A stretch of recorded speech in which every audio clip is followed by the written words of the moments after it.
honored guest. It's a great day to be making a lighthearted speech.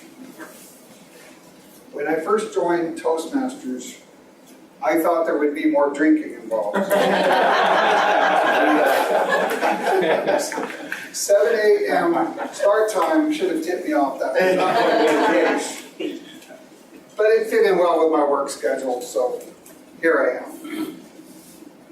I was born in Memphis, Tennessee, some time ago, land of Elvis Presley. And I've always thought it was a tell of my age that I can remember exactly where I was when I heard that Elvis Presley had died. But it's just as much a tell of my age that I know who Elvis Presley was. I grew up in Memphis, moved to Southern California. I lived in Los Angeles for a while, moved to Arizona. I've been in Arizona 28 years. My wife is a native. She tells me that 28 years actually qualifies me as a native. I've been married 32 years to the same person. I've worked as a programmer 25 years for the same company. So really my speech could be about doing the same thing over and over again. But it's not. My daughter recently graduated from college. When she was in high school, she was very active in speech and debate, and in fact, she won a competition. But my own experience as a speaker and a presenter is less covered in glory.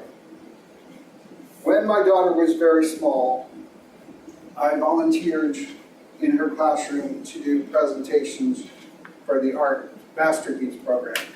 This is a program where you present a classic work of art to the kids, get them to discuss the art, and then do a creative project relating to the artwork.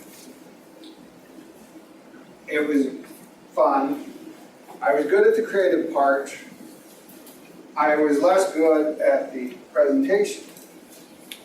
And one of my daughter's classmates would come up to me and she said, "Don't be so nervous. You don't need to be so nervous around us." She couldn't be here today, but she was my first coach.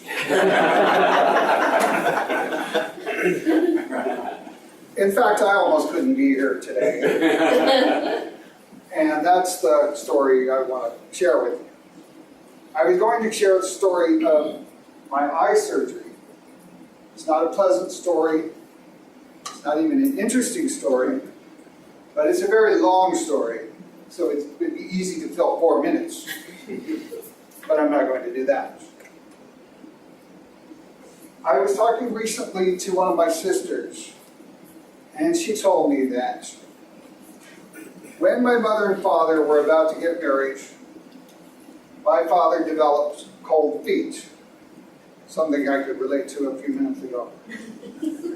And he came to my mother and he said, "I can't go through with this. We need to call off the wedding." Now my mother, who was as patient a person as I've ever known, said, "That's fine, except we've already mailed the invitations, so we can't call off the wedding." And my father looked at her and he said, "Oh, they got married. They had 7 children, 5 grandchildren.